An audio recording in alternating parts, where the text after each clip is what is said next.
Good morning and welcome to Money Control. Well, as all of us recognize, the global investment landscape is changing and it is hard to decode what this means for investors. For instance, looking at the performance of gold over the last 3 years, you would easily think it's the best asset class to invest in now. But the previous 20 years would tell you a completely different story. Similarly, the performance of Indian markets post-COVID would give you a certain picture, but the 10 years before that would give you a completely different picture.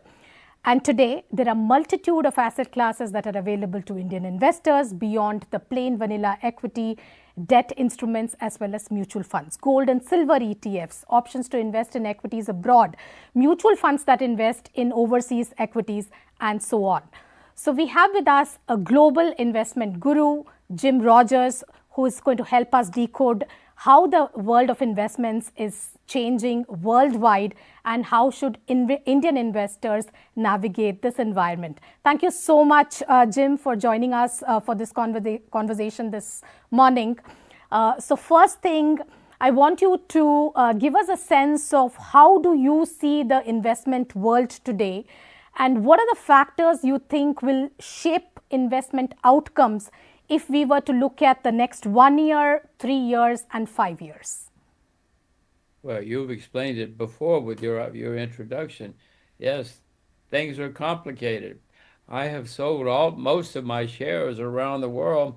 Many stock markets are making all-time highs.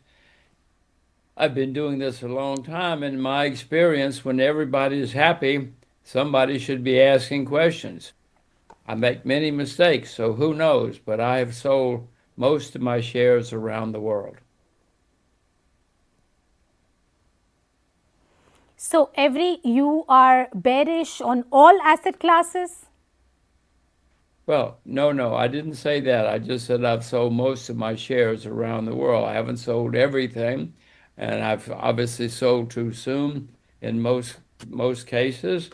So no, I'm not bearish. I have not sold anything short. It's not as though I'm looking for some kind of collapse anytime soon or anything. I've just said everything has gone up, everything is going up, and that's usually a sign that one should be careful. Okay, and that careful essentially means sitting on cash. I am sitting on a lot of cash, and I am sitting on US dollars cash. And the reason I'm sitting in US dollars, US dollars are very, very flawed currency, but when things go wrong, everybody thinks it's a safe haven, so I'm sitting here in US dollars cash. Too early. So how did you, is it only because asset prices have been going up that has caused this sort of, your thinking is that we should be sitting on cash, or is there anything else that you see fundamentally compared to previous market cycles that you say that this is time to sit out of the market? Well, mainly that everything is going up, many things are making all-time highs, and that worries me. I do own gold, I do own silver. If I were buying something today, I guess I would buy silver because it's not at an all-time high, but even silver's been going through the roof recently. So it's hard for me anyway to find something that's not been booming. But simply because assets are at an all-time high cannot be a reason for them not to go up, right? Because every time you do cross a high before you rise higher, because in a world that is progressing, you only expect that asset prices will continue to go up. And that's what's happening. See, you're smarter than I am. That's why you're in charge of money control. You know more than I do. I should listen to you and not to me. No, I'm sure you are the investment veteran here, but I'm trained in asking questions. So my question is to just decode your thought process around why do you think this is a good time to sit out? Of course, I hear you that asset prices are going up, but you could have said that about any time in the past where any asset class breached a all-time high. but then it would have headed higher, right? That is why we came to this place. So I just want you to lay down for us your thinking beyond the fact that we are at an all-time high across asset classes. What is the thinking that you feel, what is your thought process around why you feel we should be sitting out? Well, you're exactly right in many cases. I will just repeat that the U.S. stock market, which is the biggest and most important, has been going up since 2009. This is 2025. Never before in world history has the American stock market gone up for such a long period of time. Maybe it's going to go on forever. Maybe I've completely lost touch with the world. But I have never known things to be so good so long, and it's not just in America, it's nearly everywhere in the world. Maybe it's different now. Maybe something has changed that I don't understand. I make many mistakes in my life. I just cannot understand why things never go down anymore. And Jim, what could be some of the factors that are on your radar to sort of see, for you to get bearish? You know that markets, this rise is not sustainable. But what are some of the factors that would cause you to turn bearish? What are the risks, in other words? Well, that's an extremely good question, and I'm not sure I have an answer. I'll have to think about it, but somewhere along the line, I hope if things continue to go higher, I hope I will be smart enough to start selling short. I would probably sell short in the US because it's the most important and it's easier. But at the moment, I have not started selling short anywhere in the world yet, even though I see nearly everywhere in the world making all-time highs. Maybe things are different this time. In Washington, they say, don't worry, everything is okay now. We have learned it is different now. I've heard people say it's different many times. It has never been different. Right. Jim, let me ask you something little, it is connected, but also not so connected. What do you think will be the impact of Trump's policies? We've seen what we've seen in terms of how the tariffs are, tariff deals are being struck. Do you think, what are the aspects that you think this is going to change for the US economy, the dollar, and the US markets? Well, Mr. Trump says he's smarter than the rest of us. So far, he's made the market go up longer than any time in history. I don't see any difference in he's spending a lot of money. The American debt is going higher and higher and higher. And Mr. Trump says, don't worry. I have heard politicians all over the world tell me, do not worry, many times in my life. And I don't think Mr. Trump is smarter than everybody else. He says he is. Maybe he is. But he says, don't worry, which makes me worry even more because I know never before in world history have stock markets gone up so long in so many places. And maybe it is different this time. Maybe I'm completely dead wrong. But I'm very worried and I have sold. Okay, so you say that you are sitting on a lot of cash and you are sitting on US dollars essentially, right? And you are also saying that you are not bullish on the US economy, am I right? You seem to be skeptical about Mr. Trump's policies. I guess the word is skeptical. That's a very good word, yes. It's been going up for so long, never before in history. I know that the U.S. has huge amounts of debt. The debt is getting higher every day. Never in world history has a country been so deep in debt, and the debt goes higher every day. But Mr. Trump says, don't worry, it's different now. So how do you see this debt crisis really unwinding, the US debt, which has been talked about for many, many years. Now, of course, at 37 trillion, it's a huge number. How do you see this unwinding? What kind of repercussions which will it have on global markets? And what does it mean, more importantly, for the dollar itself? Because you are saying that you are sitting on the dollar. on the currency of an economy which has piled up this huge debt? That's extremely good insight. Yes, yes.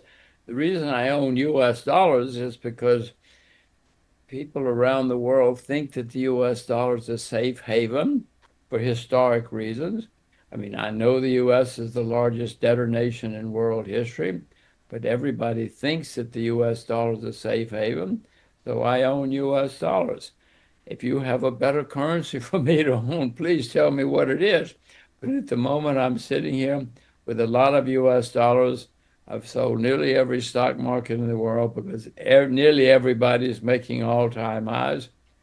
Now, in my experience of investing for a long time, when everybody's happy and doing well, it's nearly always been a time to ask questions and be worried.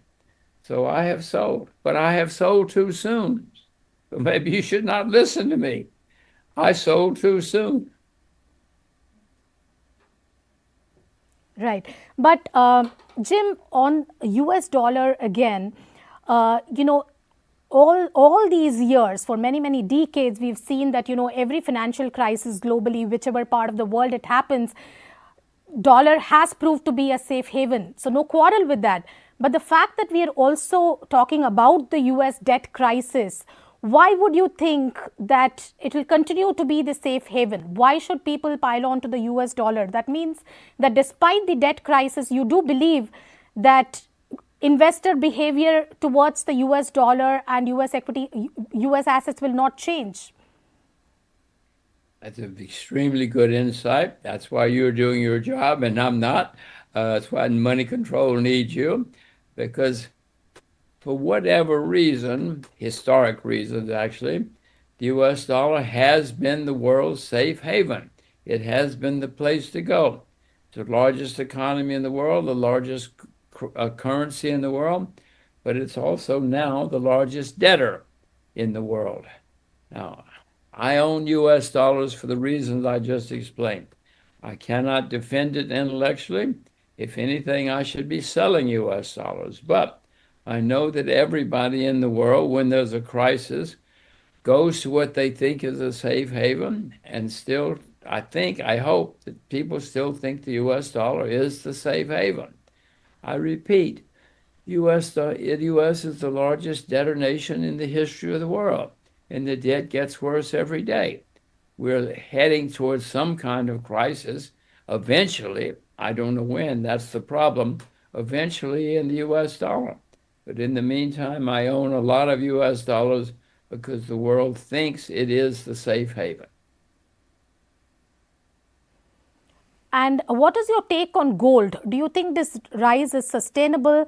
Because in the end, gold's rise is essentially, because some part of it, in fact, all of it is because people are getting more and more bearish on gold, also because of the geopolitical scenario that is emerging.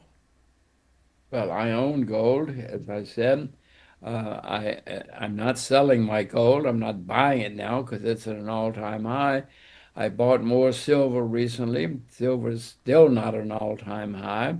If I were buying something today, I would buy silver, but even silver has recently been going straight up.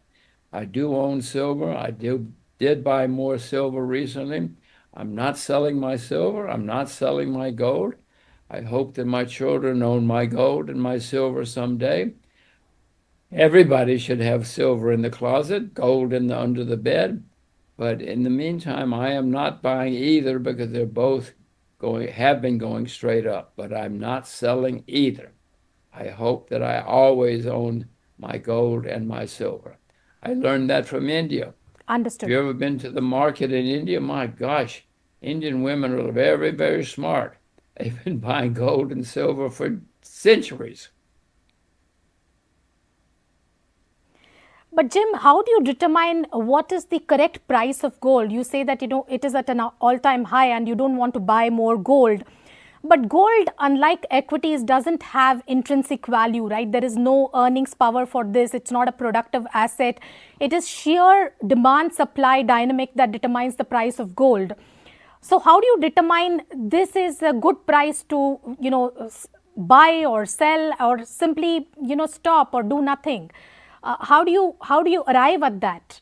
The fact that now you've decided you will neither sell your gold nor will you buy more, is that driven by your personal portfolio position, that you're comfortable with the allocation you have, or is there any way of looking at the right price, if I may say, of gold?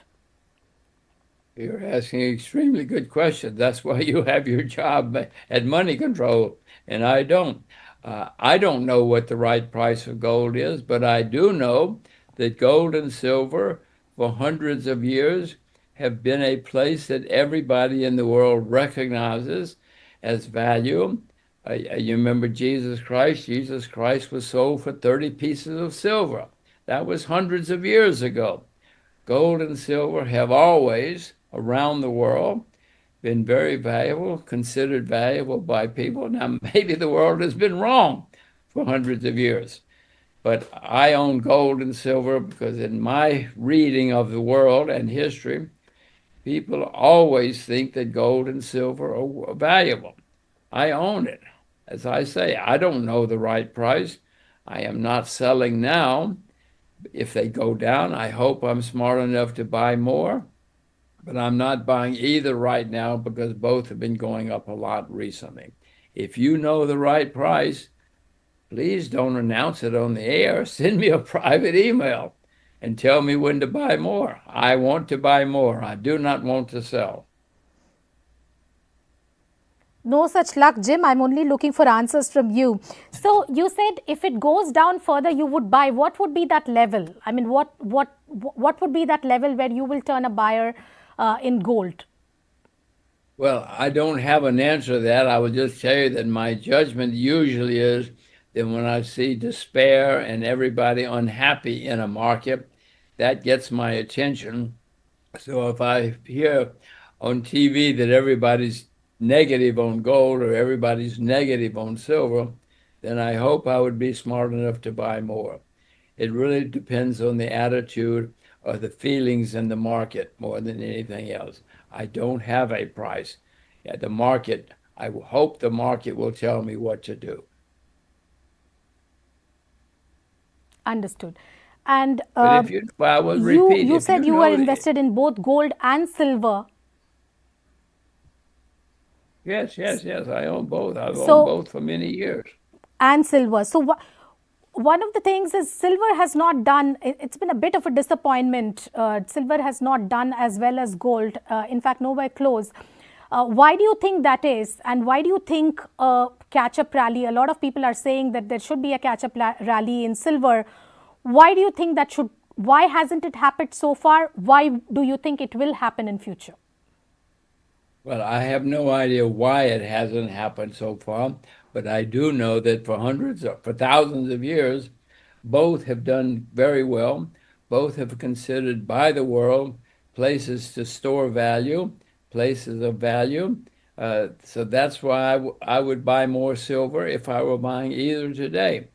I don't know why silver has not done as well as gold. Doesn't matter to me why. The facts are silver is still down from its all-time high, while gold is making an all-time high. I own both. I'm not selling either. Everybody, by the way, I will say again, everybody should have some gold and silver in the closet because for thousands of years, they have both been considered great value.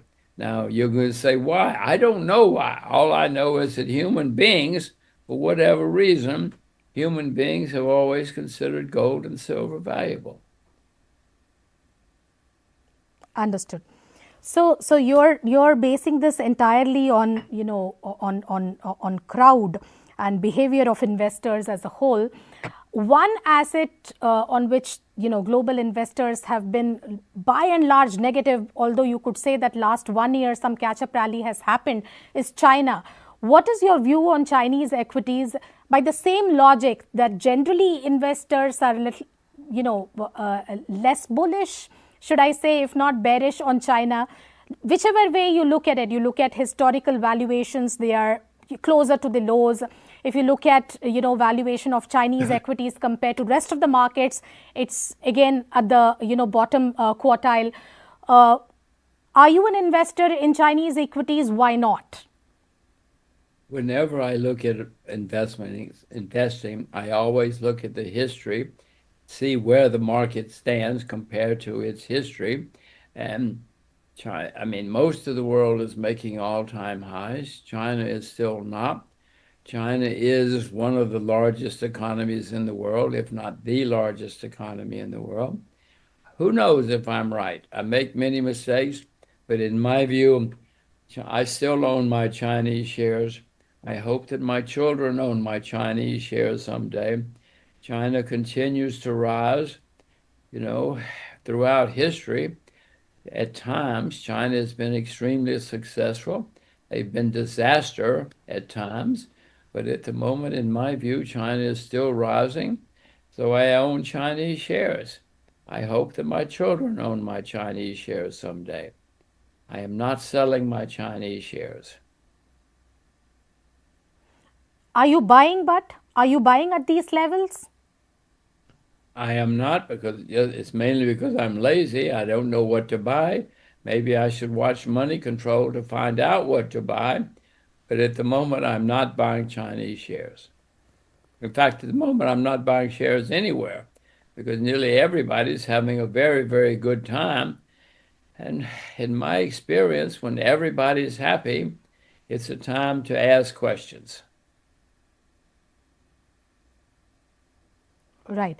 One of the points that a lot of foreign investors talk about while comparing India versus China is that Chinese policies have not really given any much confidence to foreign investors, and the fact that over the last 10 years they've not really made too much money in those markets has puts them off. Is there? How do you counter that? Because you do hold Chinese equities. How do you fight this perception? Well, when you say that people are not happy because they have not made money in a country, that interests me. I want to be in a place that people are not happy where they have not made money. If they have not made money, maybe they will make money in the future. So, I mean, China's been around thousands of years. So is India. I have no idea. But as far as I can see, China is on the rise again. China has been a very extremely economy several times in the past few thousand years. In my view, it's happening again. I make mistakes. I hope I'm not making a mistake. But China is one of the few places where I still own shares. And if you tell me some good things to buy in China, I would probably buy more. I am not buying more right now. It's just because I don't know what to buy. Sure. Jim, what is your take on India? Because at the beginning of this year, everyone was expecting that we will have a deal with the US, an early deal and also a lucrative deal, which has not happened. What has happened is quite the reverse. What is your take on India as an economy and also on the Indian markets? That's an extremely good question, extremely insightful question. I've invested in India many times in my career, but for the first time in my life, I think I have the view that in Delhi, people understand that success is good. Always people talked about they wanted people to be successful, but Nehru and Gandhi, they didn't really mean that. They didn't like successful people.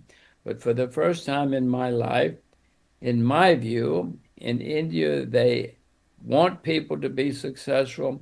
They want people to be rich, and they understand that success is good for India and for the world. So if I'm correct, there's a dramatic change in the thinking in India. And that's, India's got lots of very smart, educated people. And if I'm right, India is going to be even more exciting in the future than now. I wish I had not sold. I did sell too soon, but if India goes down 15, 20%, I hope I'm smart enough to buy more India again. And by the way, I will say to you that if people can only visit one country in the world, I would suggest they visit India. It's an astonishing country, very exciting. The food, the sights, the man-made sights, the natural sights, everything. And as you know, the women always win the beauty contest. So India is great in many ways. Fair enough. But tell me, when did you sell India? And you said 15 to 20% correction in Indian equities you would wait for to buy again? Well, I don't have a magic number. I said 15 or 20%. That's just a made-up number. I have no idea. I try to let the mood of the market, if I sense in the newspapers or the TV that everybody's despondent about a country, that attracts my attention.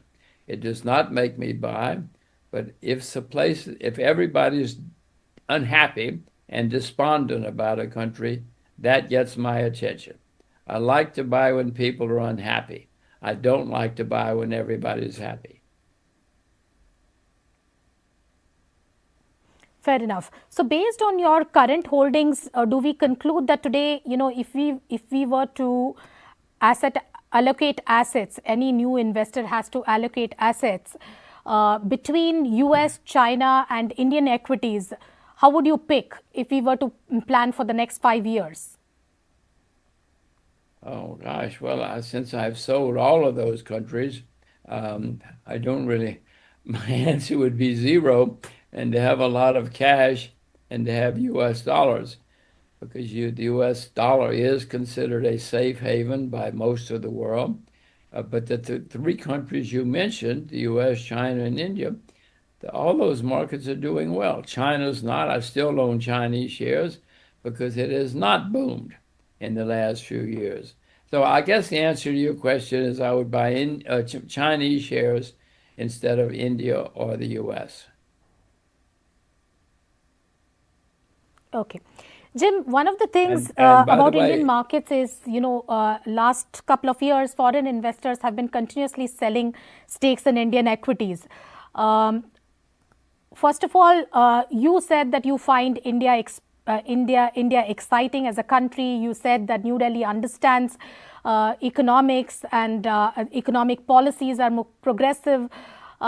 Why do you think the foreign investors are by and large selling India continuously?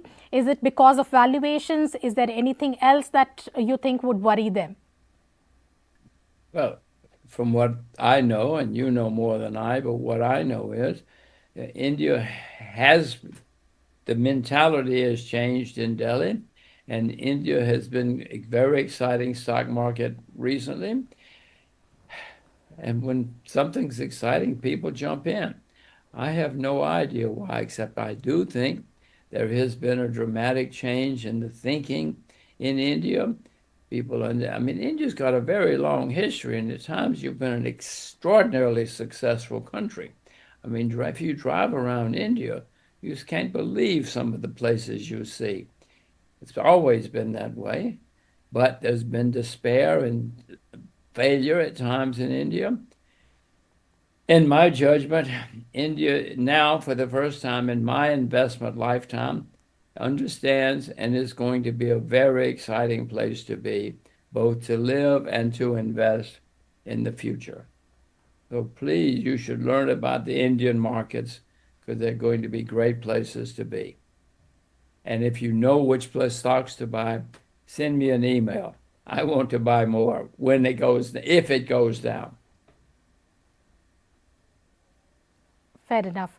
One or two final questions, Jim. What is your take on Bitcoin? Because it seems like there are quite some favorable tailwinds out there. Trump's policies, of course, are also supportive. Lots of big banks in the US are now suggesting cryptocurrencies, Bitcoin, as part of asset allocation. Do you think it changes the narrative? Does it deserve some portion in individuals' portfolios? How are you playing it? Well, I don't own any Bitcoin or any of the cryptocurrencies. Another mistake I've made in my life. But you have just said it. most people in the world are now investing in cryptocurrencies, including Mr. Trump. And as far as I can see, if they go down, I should always re-examine my approach. But at the moment, wrongly, I don't see any value in cryptocurrencies except as trading vehicles. Now, there's nothing wrong with a trading vehicle. Bitcoin has been a great trading vehicle. I made the mistake of not buying. I made the mistake of watching instead of buying. If things go down, I hope I'm smart enough to re-examine and maybe I will finally buy. But so far, I have not seen any intrinsic value. Now, you could say that silver has no intrinsic value. Yes, I agree, except silver's been around thousands of years. And for whatever reason, people have always thought silver and gold had value. So that's my reason for being interested in silver and gold. Crypto's only been around a short time. Maybe it's going to be around for thousands of years. So far, I have been wrong and have not bought. Understood. Jim, what is your take on AI stocks and US tech stocks? Because AI, a lot of experts are also pointing out there is a lot of data points that suggest that it might be just about getting into bubble zone. Do you see this frenzy continuing for a while? How would this trade unwind? Well, I see the same things that you see. I know that these stocks have gone straight up for a long time. Many people are very excited about them. I repeat, I have been wrong and not bought either of them, any of them. But so far, I mean, as far as I can see, it's going to change the world. But electricity changed the world. I hope that I'm smart enough to learn more, but so far I have been wrong. And I am watching. I hope I'm watching carefully. And if opportunities come up, and if it is going to be something that's going to last forever, I hope I will be smart enough to buy more. I will watch Moneycontrol to find out what to do. Jim, you've seen multiple market cycles since the 70s, right? Right now, at this point in time, what part of the market cycle, earlier boom bust cycles, would you relate this year to? You've seen the commodity boom bust, you've seen the dot-com era, you've seen the subprime crisis and the global financial crisis of 2008. So which year in history would you think this year really can correlate to? Well, I don't know a specific year, but I do know that in the past, in history, when all markets are doing well, especially when all doing well at the same time, it usually been a sign to be careful and to be worried. You rightly point out that nearly everybody is doing well right now. I just have been around a long time, and I know that when everybody is happy, it's a time to be worried. So I am worried. So far, I've been sold too soon. I hope that I'm smart enough that if things go down, I will be smart enough to buy again, whether it's India or America, who knows where. It doesn't matter to me where, just a matter of what goes down a lot and what is cheap. I am watching, but I repeat, so far I have sold too soon, everywhere. Thank you. Thank you so much, Jim, for talking to us this morning. Lovely speaking to you as usual. Well, I repeat again, India is a very, very exciting country. I tell people many places, if you can only visit one country in your life, it should be India. There's no place like it. It's astonishing. Your history is astonishing. I know you've had many failures. Don't worry. Don't worry. But if you could only visit one country in your life, it should be India. Wonderful. On that optimistic note, thank you so much, Jim, for joining us this morning. That's all from the studios here at Money Control. Stay tuned to Money Control for all your news updates and market news.